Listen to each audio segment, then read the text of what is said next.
जय हिंद दोस्तों, स्वागत है आप सभी का हमारे इस चैनल पे। दोस्तों, बिहार दरोगा के लिए रुक्मिणी प्रकाशन का वॉल्यूम 1 टेस्ट सीरीज आ चुका है मार्केट में और ये बिहार दरोगा के लिए बेस्ट टेस्ट सीरीज में से एक है दोस्तों। तो ये सारे टेस्ट को मेरे चैनल पे आपको कवर करवाया जाएगा फ्री ऑफ कॉस्ट।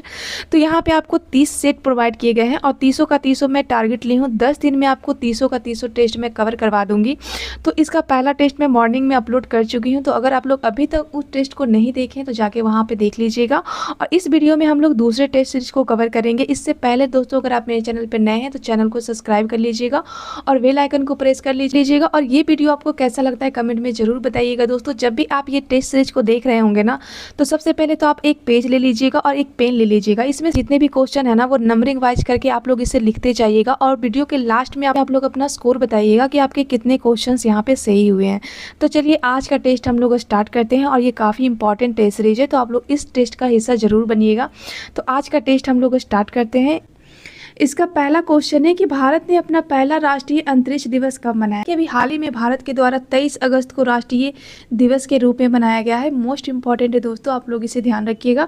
वहीं पे 29 अगस्त को ध्यान रखिएगा कि प्रत्येक साल राष्ट्रीय खेल दिवस के रूप में मनाया जाता है मेजर ध्यानचंद की जयंती के अवसर पे। तो देखिए, यहाँ पे आपको पता होगा कि चंद्रयान 3 मिशन भारत के द्वारा लॉन्च किया गया था। तो वो 23 अगस्त 2023 का जो दक्षिणी ध्रुव है ना, वहाँ पे पहुँचा है। तो यहाँ पे पहुँचने वाला विश्व में भारत प्रथम स्थान पे है। अगर चंद्रमा पे बात करते हैं तो चंद्रमा पे लैंडिंग करने वाला भारत जो है ना, वो चौथे स्थान पे यहाँ पे हो जाएगा। लेकिन दक्षिणी ध्रुव पे पहुँचने वाला भारत जो है ना, वो पहले स्थान पे है। तो मोस्ट इंपॉर्टेंट है दोस्तों, आप लोग इसे ध्यान रखिएगा। बात अगर हम लोग चंद्रयान मिशन की करते हैं तो भारत ने अब तक टोटल 3 चंद्रयान मिशन भेजे हैं। पहला ध्यान रखिएगा, पहला 22 अक्टूबर 2008 को लॉन्च किया गया था। दूसरा ध्यान रखिएगा 22 जुलाई 2019 को, और तीसरा लॉन्च किया गया था। और तीसरा ध्यान रखिएगा कि 14 जुलाई 2023 को भारत के द्वारा चंद्रयान 3 मिशन को लॉन्च किया गया था।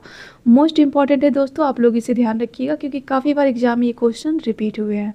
नेक्स्ट क्वेश्चन है कि हाल ही में किस अंतरिक्ष संगठन ने मीथेन उत्सर्जन पर नजर रखने के लिए टेनेजर 1 सैटेलाइट उन्होंने लॉन्च किया है? तो मोस्ट इंपॉर्टेंट है, इसे ध्यान रखिएगा कि अभी हाल ही में मीथेन का उत्सर्जन किस तरीके से होता है या फिर कार्बन डाइऑक्साइड जो है ना, उसका उत्सर्जन किस लेवल का हो रहा है, उसका पता लगाने के लिए टेनेजर 1 सैटेलाइट लॉन्च किया गया है नासा के द्वारा।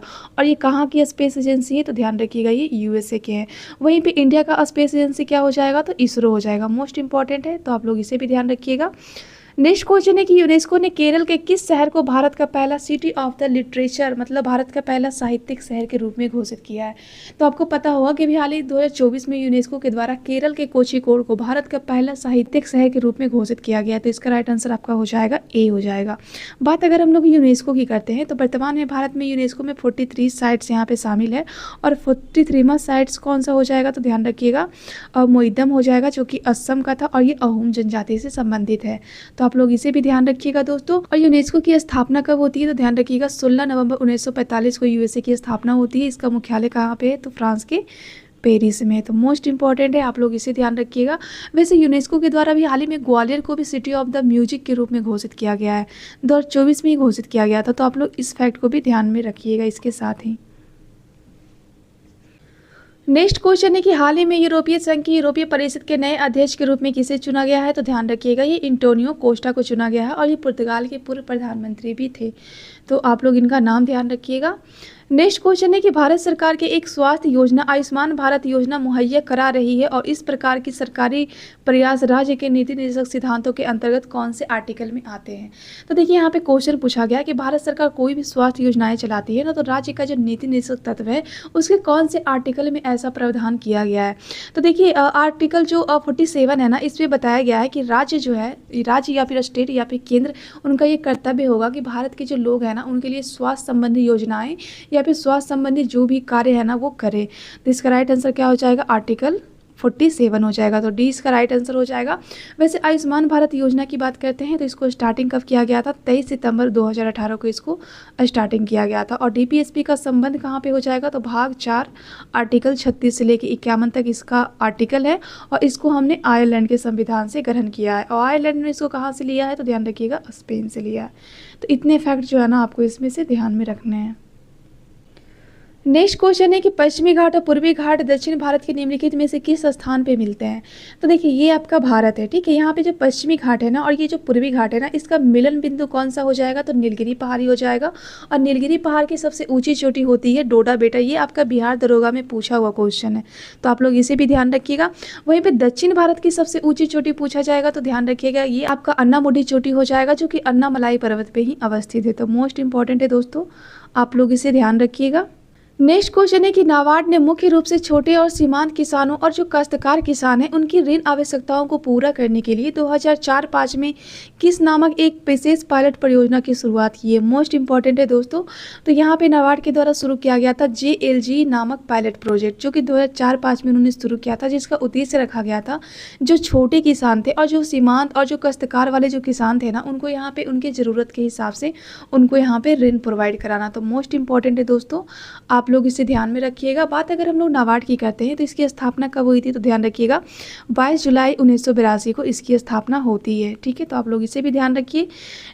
नेक्स्ट क्वेश्चन है कि निम्नलिखित में से कौन सी योजना कार्यक्रम स्वच्छ वित्त जैसी पहल से संबंधित नहीं है। तो ध्यान रखिएगा, ये इंदिरा गांधी तो होगा, इसमें भी वित्त से ही संबंधित है। जनधन योजना जो कि विश्व का सबसे बड़ा वित्त वाला योजना है, तो ये तो होगा ही होगा। जीविका में भी पैसे प्रोवाइड किए जाते हैं, लेकिन उज्ज्वला योजना के तहत पैसे प्रोवाइड नहीं किए जाते, बल्कि सरकार के द्वारा जो LPG गैस होते हैं ना, वो गरीबों को यहाँ पर प्रोवाइड किया जाता है उज्ज्वला योजना के तहत। तो मोस्ट इंपॉर्टेंट है, आप लोग इसे ध्यान रखिएगा।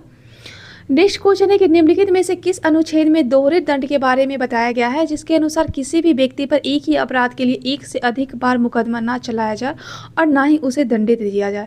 तो देखिए ऐसे कौन से आर्टिकल है जहाँ पे बताया गया कि अगर आप एक अपराध करते हो तो आपको एक ही अपराध के लिए एक ही दंड दिया जाएगा, ना कि आप पे और भी एक्स्ट्रा मुकदमा चढ़ाया जाएगा। तो ये आपका हो जाएगा आर्टिकल 20 के 2 के तहत इसका प्रावधान किया गया है। तो सी इसका राइट आंसर हो जाएगा। दोस्तों वीडियो पसंद आता है तो वीडियो को लाइक करना और चैनल को सब्सक्राइब करना बिल्कुल मत भूलिएगा, और ज़्यादा से ज़्यादा आप लोग दोस्तों के पास शेयर कीजिएगा।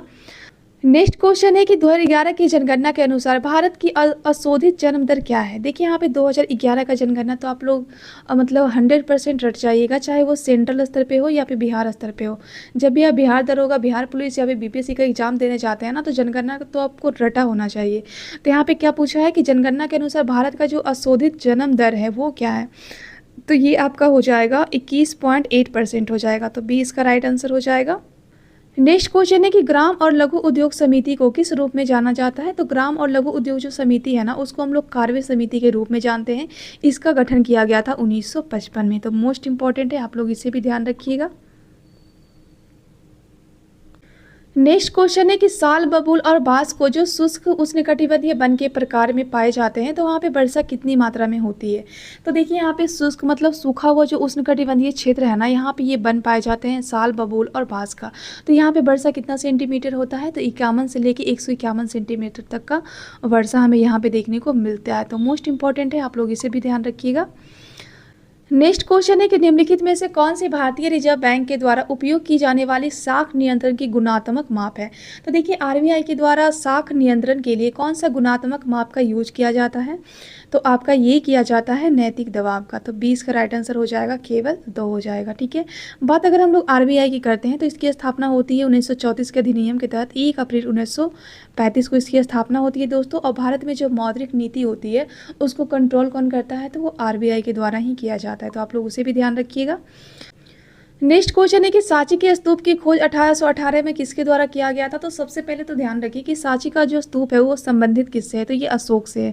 अगर आपसे सांची पूछा जाएगा, सारनाथ पूछा जाएगा, ये सबका संबंध अशोक से है। और इसका खोज 1818 में किया गया था सर हेनरी टेलर के द्वारा।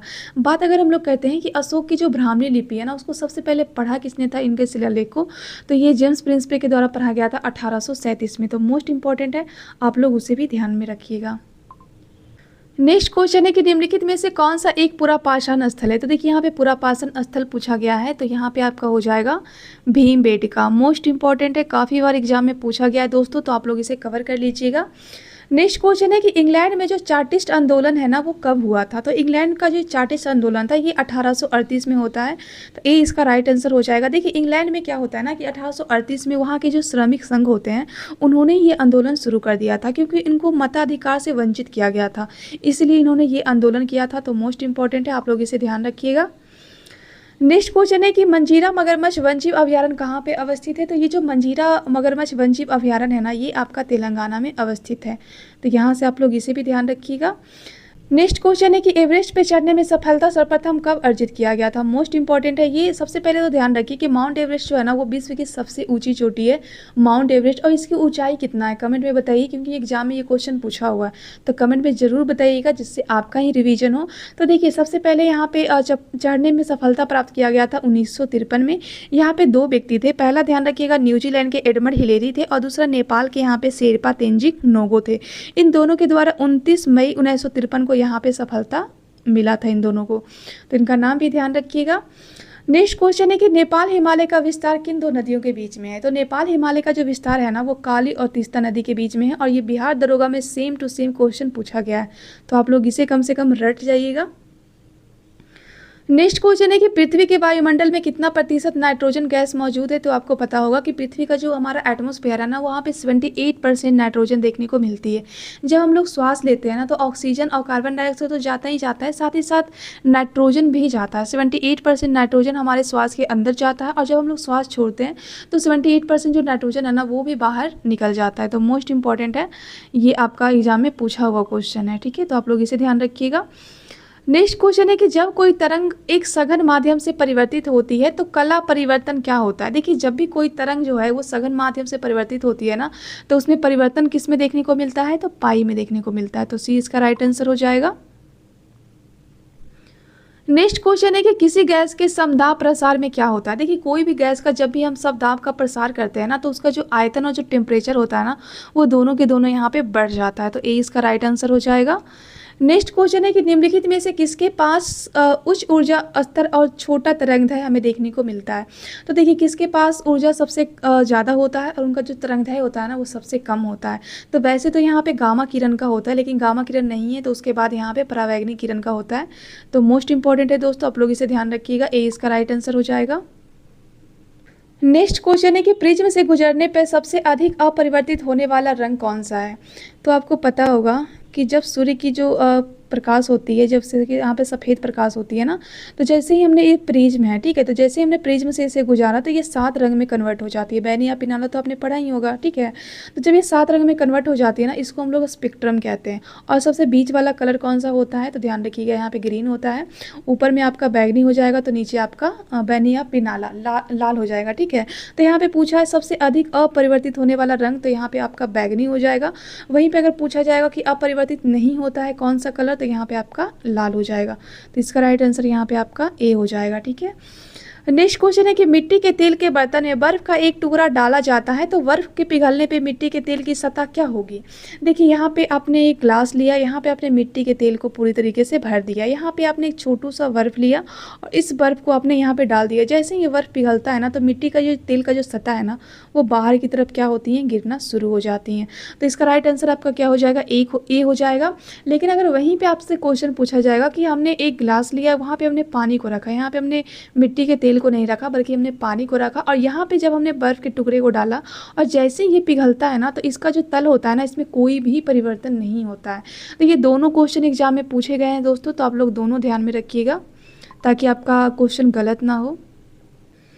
नेक्स्ट क्वेश्चन है कि हक्कल के नियम के आधार पर निम्नलिखित में से कौन सा गैर एरोमेटिक है। तो यहाँ पे हक्कल के नियम के अनुसार यहाँ पे कौन सा गैर एरोमेटिक हो जाएगा, तो यहाँ पे मीथेन हो जाएगा। तो सी इसका राइट आंसर हो जाएगा। नेक्स्ट है कि निम्नलिखित में से कौन सा एक अनओमीय प्रतिरोध है। तो यहाँ पे ओमीय प्रतिरोध नहीं पूछा गया बल्कि अनओमीय प्रतिरोध पूछा गया है। तो ध्यान रखिएगा, इसका राइट आंसर आपका बी हो जाएगा, डायोड हो जाएगा ये, ठीक है। तो इसे भी आप लोग ध्यान रखिएगा। नेक्स्ट क्वेश्चन है कि पेरिस पैरा ओलंपिक 2024 खेलों के समापन समारोह में भारतीय ध्वजवाहक कौन थे। तो देखिए, यहाँ पे पैरा ओलंपिक पूछा है जो कि पेरिस में हुआ था ना 2024 का, फ्रांस के पेरिस में, उसका यहाँ पे पूछा गया है। तो इसमें ध्वजवाहक कौन थे, यहाँ पे समापन समारोह पूछा गया ना, तो समापन पूछा जाएगा। तो ध्यान रखिएगा, यहाँ पे हरविंदर सिंह और प्रीति पाल हो जाएगा। वहीं पे अगर उद्घाटन समारोह पूछा जाएगा तो सुमित अंतिल और भाग्यश्री जाधव हो जाएगा। तो इसका राइट आंसर दोस्तों आपका ए हो जाएगा। वहीं पे पेरिस ओलंपिक की बात करते हैं तो इंडिया के द्वारा यहाँ पे 29 पदक जीता गया है और इंडिया यहाँ पे 18वें स्थान पे है विश्व में। तो आप लोग इसे भी ध्यान रखिएगा। नेक्स्ट ओलंपिक कब होगा, तो ध्यान रखिएगा 2028 में होगा यूएसए के लॉस एंजल्स में, और उसके बाद का ओलंपिक कब होगा, 2032 में होगा आपका ब्रिस्बेन ऑस्ट्रेलिया में। तो आप लोग इसे भी ध्यान रखिएगा दोस्तों। नेक्स्ट क्वेश्चन है कि जाकिर हुसैन एक प्रसिद्ध वादक थे, इनका भी हाल ही में निधन हो गया है दिसंबर 2024 में। तो इनका संबंध किस यंत्र से था? तो ध्यान रखिएगा, इनका संबंध आपका तबला से हो जाएगा। मोस्ट इंपॉर्टेंट है दोस्तों, और इनका तो अभी हाल ही में डेथ हुआ है, तो ये क्वेश्चन पूछने की संभावना ज़्यादा है। इनके साथ ही साथ एक और डेथ होता है राजीव तारानाथ का, इनका संबंध क्या से था? तो ध्यान रखिएगा, संतूर से था। और एक क्वेश्चन एग्जाम में काफ़ी पूछा जाता है कि पंडित शिव कुमार शर्मा का संबंध किससे है? तो ध्यान रखिएगा, ये संतूर वादक थे। ठीक है, तो वैसे यहाँ पे राइट आंसर आपका तबला हो जाएगा। नेक्स्ट क्वेश्चन है कि महिला प्रीमियम लीग WPL 2025 का फाइनल खिताब किस टीम के द्वारा जीता गया है? तो ध्यान रखिएगा, अभी हाल ही में महिला प्रीमियम लीग हो रहा था 2025, इसमें फाइनल में जीती है मुंबई इंडियंस, और ये दिल्ली कैपिटल को 8 रन से ये हरा के जीती हैं। तो आप लोग इसे ध्यान रखिएगा। नेक्स्ट क्वेश्चन है कि जनवरी 2025 तक अजय बंगा किस वैश्विक संगठन के अध्यक्ष ये बने हैं? तो ध्यान रखिएगा, जनवरी 2025 तक के लिए ये बने हैं वर्ल्ड बैंक के लिए। तो सी इसका राइट आंसर हो जाएगा दोस्तों। मोस्ट इंपॉर्टेंट है दोस्तों, आप लोग इनका नाम ध्यान रखिएगा। बात अगर हम लोग वर्ल्ड बैंक की करते हैं, तो वर्ल्ड बैंक के पहले अध्यक्ष कौन थे? तो उनका नाम ध्यान रखिएगा, यूजीन मेयर थे। वहीं पर इसमें वर्तमान में 189 सदस्य है, और इसका मुख्यालय आपसे क्वेश्चन पूछा जा सकता है, तो ध्यान रखिएगा, अमेरिका का वाशिंगटन DC में वर्ल्ड बैंक का मुख्यालय है। तो यहाँ से आपको इतने सारे फैक्ट ध्यान में रखने हैं। नेक्स्ट क्वेश्चन है कि निम्नलिखित में से कौन सा नदी ब्रह्मपुत्र की सहायक नदी है? देखिए, ब्रह्मपुत्र की सहायक नदी पूछा है, जो कि आपका लोहित नदी हो जाएगा। तो मोस्ट इंपॉर्टेंट है, ये एग्जाम में पूछे हुए क्वेश्चन है, तो आप लोग इसे ध्यान रखिएगा। नेक्स्ट क्वेश्चन है कि 1987 में किस राज्य में एक अहिंसक आंदोलन शुरू किया गया था, जिसमें लोगों ने नीलगिरी के जो पौधे थे ना, उसको वो उखाड़ के फेंके और अपने लिए उन्होंने एक उपयोगी पौधे लगाया था। तो ध्यान रखिएगा, ये आंदोलन आपका होता है कर्नाटका में 1987 में, और यह एक प्रकार का अहिंसक आंदोलन था। इस आंदोलन को हम लोग कटिको हिचको आंदोलन के नाम से भी जानते हैं। यहाँ पे क्या हुआ था कि जो नीलगिरी के पौधे थी ना, उसको ये लोग उखाड़ के फेंक दिए थे, और इसके जगह पे उन्होंने नया पौधा लगाया था। तो इसे ध्यान रखिएगा, कर्नाटक से इसका संबंध था। नेक्स्ट क्वेश्चन है कि नेपाल की सबसे लंबी नदी कर्णाली नदी पे आध्यात्मिक स्रोत निम्नलिखित में से कौन सा है? तो देखिए, नेपाल की सबसे लंबी नदी सबसे पहले है कौन सा? तो कर्णाली नदी हो जाएगा। इसका आध्यात्मिक स्रोत कौन सा हो जाएगा? तो ध्यान रखिएगा, मापचा खबाब हो जाएगा। तो सी इसका राइट आंसर हो जाएगा दोस्तों, आप लोग इसे ध्यान रखिएगा। नेक्स्ट क्वेश्चन है कि 2011 के जनगणना के अनुसार निम्नलिखित में से किस जिले में साक्षरता दर की दर सबसे कम है? तो 2011 के जनगणना के अनुसार भारत की जो साक्षरता दर है वो वर्तमान में कितनी है, और इसमें महिला साक्षर कितने हैं, पुरुष कितने हैं? कमेंट में फटाफट आप लोग छाप दीजिए, जिससे कि आपका रिवीजन हो जाए। तो देखिए, यहाँ पे पूछा गया है कि कौन सा ऐसा जिला है जो साक्षरता दर में सबसे कम है, सबसे नीचे है? तो ध्यान रखिएगा, ये हो जाएगा आपका दंतेवाड़ा, जो कि छत्तीसगढ़ में अवस्थित है। तो सी इसका राइट आंसर हो जाएगा।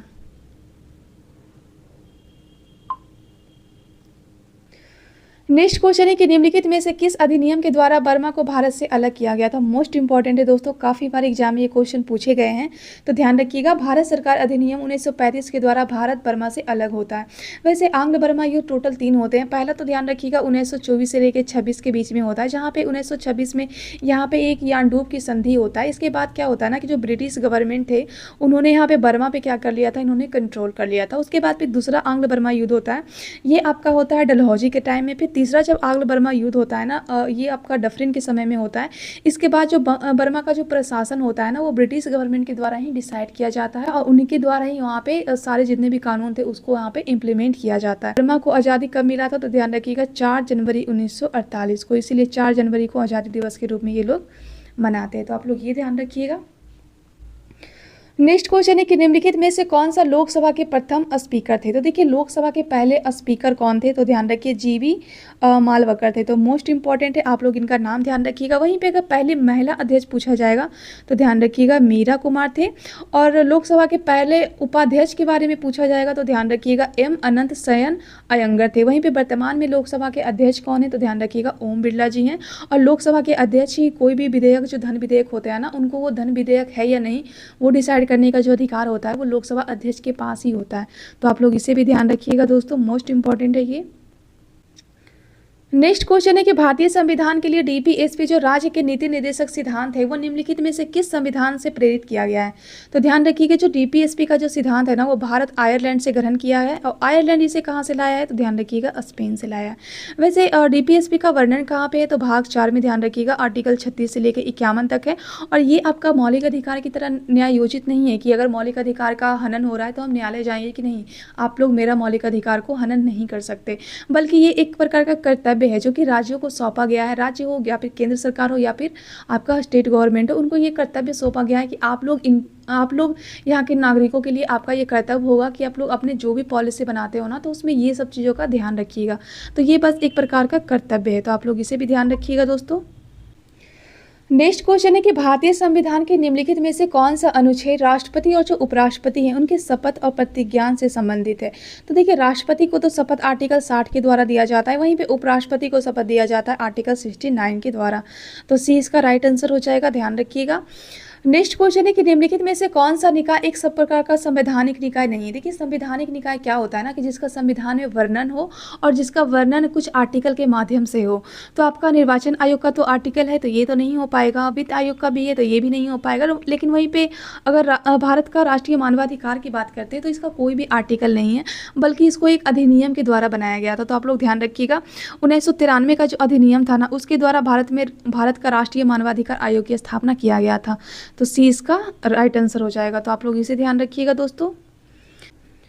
नेक्स्ट क्वेश्चन है कि भारत श्रीलंका के बीच वाणिज्यिक मुक्त जो व्यापार समझौता है उस पर कब हस्ताक्षर किया गया। तो देखिए भारत और जो श्रीलंका है ना इनके बीच में फ्री ट्रेड के लिए एक समझौता हुआ था 1998 में, और वहीं पे उन दोनों ने एक दूसरे के समझौते पे उन्होंने सिग्नेचर किया था। तो आप लोग इसे भी ध्यान रखिएगा। नेक्स्ट क्वेश्चन है कि भारत में पका हुआ जो मध्याह्न भोजन योजना है उसको कब शुरू किया गया था। देखिए इसको हम लोग मिड डे मील कहते हैं या फिर इसे हम लोग एमडीएम कहते हैं। तो इसे शुरू किया गया था 2001 में। तो इसका राइट आंसर आपका सी हो जाएगा, तो आप लोग इसे भी ध्यान रखिएगा। नेक्स्ट क्वेश्चन है कि करेंसी नोट के मूल्य की पहचान में दृष्टिबाधित व्यक्तियों की सहायता हेतु आरबीआई ने निम्नलिखित में से कौन सा मोबाइल एप्लीकेशन उन्होंने लॉन्च किया है। तो ध्यान रखिएगा ये आरबीआई के द्वारा लॉन्च किया गया है मनी ऐप। इसमें क्या होगा जो अंधे लोग होंगे जो कि दृष्टिबाधित लोग हैं वो क्या कर पाएंगे, मोबाइल एप्लीकेशन की सहायता से नोटों को पहचान पाएंगे। तो मोस्ट इंपॉर्टेंट है दोस्तों, आप लोग इनका नाम ध्यान रखिएगा। नेक्स्ट क्वेश्चन आपका देखिए यहाँ पे कुछ विद्रोह दिया गया है, इससे संबंधित ये राज्य हैं। तो पहला कुका विद्रोह कहाँ पे हुआ था तो ध्यान रखिएगा ये पंजाब में होता है, ये आपका 1872 में होता है, ठीक है। वहीं पे मोपला विद्रोह ध्यान रखिएगा मालाबार वाले क्षेत्र में होता है 1921 में। वहीं पे भील विद्रोह आपका होता है महाराष्ट्र वाला एरिया में होता है। वहीं पे आपका जो कोल विद्रोह है ना वो बिहार उड़ीसा वाले क्षेत्र में 1831 से 32 के बीच में होता है। तो आप लोग इसे ध्यान रखिएगा। तो इस हिसाब से राइट आंसर क्या हो जाएगा, एक का तो एक हो गया, दो हो गया और चार, मतलब इसका राइट आंसर आपका सी हो जाएगा। तो आप लोग इसे भी ध्यान रखिएगा दोस्तों। नेक्स्ट क्वेश्चन है कि 1883-84 का जो इलवर्ट बिल है उसका संबंध किससे है। तो देखिए 1883-84 का जो इलवर्ट बिल है ना, सबसे पहले इस समय भारत के वायसराय कौन हुआ करते थे, ध्यान रखिएगा ये रिपन थे। इन्हीं के टाइम में ये बिल आया था जिसका संबंध न्यायिक सुधार से था। तो इसका राइट आंसर आपका ए हो जाएगा। नेक्स्ट क्वेश्चन है कि ऑपरेशन पोलो का संबंध किससे है। देखिए दोस्तों जब भारत आज़ाद होता है ना 15 अगस्त 1947 को, तो उस समय भारत के जितने भी देसी रियासत थे वो भारत में तो मिल जाते हैं, लेकिन 3 देसी रियासत जम्मू कश्मीर, जूनागढ़ और आपका हैदराबाद, तीनों काफ़ी प्रॉब्लम क्रिएट करते हैं। वहीं पे जम्मू कश्मीर में तो सिग्नेचर के थ्रू आधा अधूरा मिल ही जाता है, और जूनागढ़ में यहाँ पे जन्मत संग्रह करवाया जाता है, और वहीं पर हैदराबाद बच जाता है जो कि मुस्लिम बहुल इलाका क्षेत्र था। ये भारत में मिलना नहीं चाहता था बल्कि ये पाकिस्तान जाना जाता था। और ये पॉसिबल था नहीं क्योंकि भारत का ये दक्षिणी एरिया में बीच में था, तो पॉसिबल था नहीं कि भारत का बीच वाला पार्ट काट के हम पाकिस्तान को दे दें। तो यहाँ पे एक ऑपरेशन चलाया गया था ऑपरेशन पोलो, उसके द्वारा भारत में इसको पुलिस कार्रवाई के द्वारा इसको मिला लिया गया था। तो ए इसका राइट आंसर हो जाएगा। तो आप लोग इसे भी ध्यान रखिएगा। नेक्स्ट क्वेश्चन है कि शून्य डिग्री अक्षांश और शून्य डिग्री देशांतर जो है वो कहाँ पे मिलती हैं। तो ध्यान रखिए जो शून्य डिग्री जो अक्षांश है आपका और ये जो देशांतर है 0 डिग्री, ये कहाँ पे मिलती हैं तो ध्यान रखिए अटलांटिक महासागर में मिलती हैं। तो ए इसका राइट आंसर हो जाएगा। नेक्स्ट क्वेश्चन है कि निम्नलिखित में से कौन सा द्वितीयक लाइसोसोम का प्रकार है। यहाँ पे द्वितीयक लाइसोसोम का प्रकार पूछा गया है, तो ध्यान रखिएगा इसका राइट आंसर आपका हो जाएगा फोगोसोम हो जाएगा। तो ए इसका राइट आंसर हो जाएगा। नेक्स्ट क्वेश्चन है कि रेखित पेशियों में पाए जाने वाले चिकनी अंतर द्रव्य जालिका के संशोधित रूप को हम लोग क्या कहते हैं? तो इसे हम लोग कहते हैं सार्कोप्लाज्मिक रेटिकुलम कहते हैं। तो मोस्ट इंपॉर्टेंट है दोस्तों, आप लोग इसे ध्यान रखिएगा। वैसे जो ईआर होते हैं ना, ये दो प्रकार के होते हैं, एक तो सॉफ्ट होता है, एक खुरखुरी होता है। जो खुरखुरी होता है ना, जो रफ होता है, इस पर राइबोसोम पाया जाता है। जो सॉफ्ट होता है ना, ये वसा और कोलेस्ट्रॉल का ये संश्लेषण करता है, और रफ वाला क्या करता है? प्रोटीन का संश्लेषण करता है। तो आप लोग उसे भी ध्यान रखिएगा। नेक्स्ट क्वेश्चन है कि निम्नलिखित में से कौन सा सघन अनियमित रूप से व्यवस्थित संयोजी उत्तक का एक उदाहरण है? तो ये आपका हो जाएगा डरगिस। तो 20 का राइट आंसर हो जाएगा दोस्तों। तो आप लोग इसे भी ध्यान रखिएगा। नेक्स्ट क्वेश्चन है कि कुशिंग जो सिंड्रोम है वो किसके कारण होता है? तो जब भी शरीर में जो कार्टिसोल है उसकी मात्रा जब बढ़ जाती है ना, तो उस परिस्थिति में हमें कुशिंग सिंड्रोम देखने को मिलता है। तो मोस्ट इंपॉर्टेंट है, आप लोग इसे ध्यान रखिएगा। नेक्स्ट क्वेश्चन है कि फैलोपियन ट्यूब के किस क्षेत्र में निषेचन की प्रक्रिया होती है? देखिए, ये जो फैलोपियन ट्यूब होता है ना, इसके 3 भाग होते हैं। पहला इसका होता है इनफंडिबुलम होता है, दूसरा इसका पंपूला होता है, तीसरा इसका इस्मस होता है। तो इसका जो पंपूला वाला एरिया है ना, यहीं पे अंडा आता है, उसके बाद फिर निषेचन की प्रक्रिया शुरू हो जाती है। तो 20 का राइट आंसर हो जाएगा। नेक्स्ट क्वेश्चन है कि श्वसन अनुपात 1 से अधिक होता है। देखिए, किस श्वसन अनुपात में 1 से अधिक होता है? तो जो कार्बनिक अम्ल होते हैं ना, वहाँ पे जो श्वसन अनुपात होता है वो 1 से अधिक होता है। वहीं पे प्रोटीन और वसा में इसका अनुपात क्या होता है? 1 से कम होता है। तो आप लोग इसे भी ध्यान रखिएगा दोस्तों। नेक्स्ट क्वेश्चन है कि मनुष्य में कौन सा हार्मोन रक्त में कैल्शियम और फास्फोरस को कंट्रोल करता है? तो देखिए, मनुष्य का ऐसा कौन सा हार्मोन है जो ब्लड में जो कैल्शियम और फास्फोरस पाई जाती है ना, उसको ये कंट्रोल करता है? तो इसका राइट आंसर आपका हो जाएगा पैराथायरॉइड हार्मोन। तो सी इसका राइट आंसर हो जाएगा। नेक्स्ट क्वेश्चन है कि लंदन में सेंट्रल बैंकिंग ने risk manager of the year award 2024 से किसे अभी हाल ही में सम्मानित किया है? तो लंदन की एक सेंट्रल बैंकिंग है, उनके द्वारा आरबीआई को भी हाल ही में risk manager of the year 2024 से सम्मानित किया गया है। तो ए इसका राइट आंसर हो जाएगा।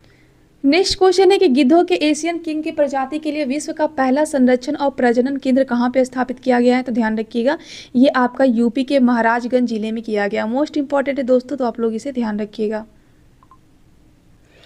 नेक्स्ट क्वेश्चन है कि भारतीय सशस्त्र बलों में चिकित्सा सेवा की पहली महिला महानिदेशक के रूप में भी हाल ही में किनको नियुक्त किया गया है? तो ध्यान रखिएगा, ये साधना सक्सेना नायर को नियुक्त किया गया है। तो 20 का राइट आंसर हो जाएगा।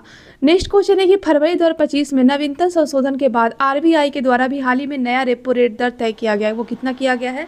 तो ध्यान रखिएगा, 6.25% का यहाँ पे नया रेपो रेट दर तय किया गया है। तो मोस्ट इंपॉर्टेंट है दोस्तों, आप लोग इसे भी ध्यान रखिएगा।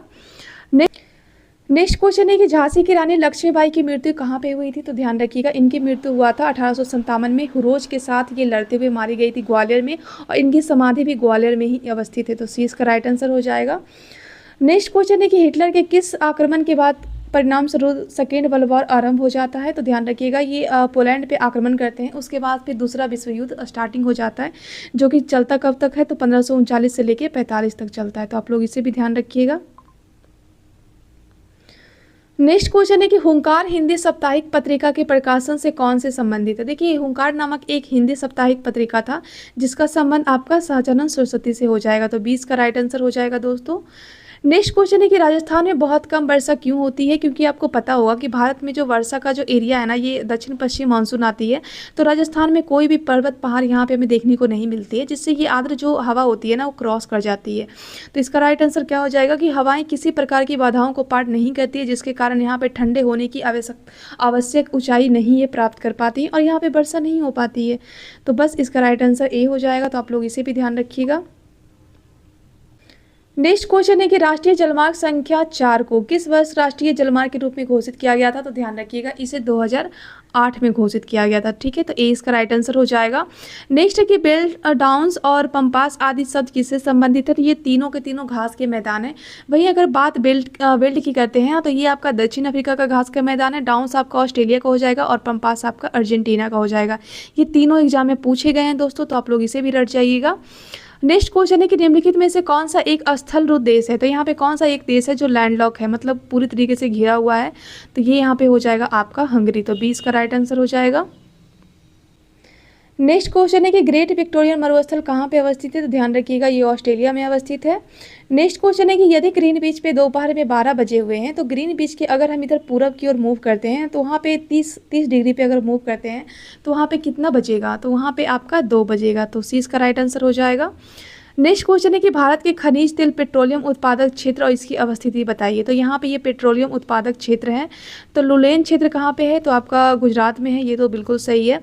केजीसी बेसिन कहाँ पे हो जाएगा, बंगाल की खाड़ी में, ये आंध्र महासागर में स्थित है, ये कृष्णा और गोदावरी नदी के तट पे अवस्थित है। तीसरा ध्यान रखिएगा सुरमा घाटी जो कि असम में है, ब्रह्मपुत्र नदी के पास में है, तो इसका सभी का सभी सही हो जाएगा, तो डी इसका राइट आंसर हो जाएगा, तो आप लोग इसे भी ध्यान रखिएगा। नेक्स्ट क्वेश्चन है कि बिहार राज्य भारत के कुल क्षेत्रफल का लगभग कितना प्रतिशत है। तो देखिए ये 2.86% है, तो लगभग ये कितना प्रतिशत हो जाएगा आपका 3%, तो 20 का राइट आंसर हो जाएगा। नेक्स्ट क्वेश्चन है कि पर्यावरण कार्यकर्ता केन सारो बीबा को जिन्हें 1995 में फांसी दिया गया था वो कहाँ के निवासी थे। तो केन सारो बीबा थे नाइजीरिया के निवासी, तो मोस्ट इंपॉर्टेंट है दोस्तों, इनका नाम आप लोग ध्यान रखिएगा। नेक्स्ट क्वेश्चन है कि नाइजीरिया को स्वतंत्रता कब मिली थी। तो देखिए नाइजीरिया को स्वतंत्रता कब मिली थी, तो 1960 में मिला था, तो ए इसका राइट आंसर हो जाएगा। वैसे नाइजीरिया किसका उपनिवेश था, तो ध्यान रखिएगा ये ब्रिटेन का उपनिवेश था, तो वैसे ब्रिटेन ही सब जगह अपना उपनिवेश बनाए हुए था। नेक्स्ट क्वेश्चन है कि महात्मा गांधी ने असहयोग आंदोलन को वापस कब लिया था। तो ध्यान रखिएगा फरवरी 1922 में महात्मा गांधी के द्वारा असहयोग आंदोलन को वापस ले लिया गया था, तो ए इसका राइट आंसर हो जाएगा। नेक्स्ट क्वेश्चन है कि सोन नदी का उद्गम कहाँ पे है। तो ध्यान रखिए सोन नदी का जो उद्गम है ना वो अमरकंटक की पहाड़ी से है, तो आप लोग इसे ध्यान रखिए। और बिहार है ना, बिहार को गंगा नदी 2 भागों में कट करती हैं, तो बिहार की जो दक्षिण नदी है ना उसमें से एक प्रमुख नदी सोन नदी है, तो आप लोग इसे भी ध्यान रखिएगा। ये बिहार के पटना में मडेर नामक जगह पे आके ये गंगा नदी में मिल जाती है, तो आप लोग इसे भी ध्यान रखिए दोस्तों। नेक्स्ट क्वेश्चन है कि भिलाई, दुर्गापुर और राउरकेला में इस्पात संयंत्रों का निर्माण किस पंचवर्षीय योजना में किया गया था। तो ध्यान रखिएगा ये आपका दूसरा पंचवर्षीय योजना में यहाँ पे इस्पात संयंत्रों की स्थापना किया गया था। आप लोग कमेंट में बताइएगा कि ये तीनों का तीनों जो संयंत्र है ना वो किस देश के द्वारा और कौन से ईयर में और किस राज्य में स्थापित किया गया था। ये एग्जाम में क्वेश्चन पूछा हुआ है, तो आप लोग इसे कमेंट में छाप दीजिएगा जिससे कि आपका भी रिवीजन हो जाए। नेक्स्ट क्वेश्चन है कि ओजोन छिद्र का अर्थ क्या है। तो देखिए ओजोन छिद्र का अर्थ कहने का मतलब क्या है कि जो संताप मंडल है ना वहाँ पे ओजोन की जो परत है ना उसकी मोटाई घट गई, तो बी इसका राइट आंसर हो जाएगा। और ये होता किसके कारण है, तो CFC के कारण होता है, ध्यान रखिएगा।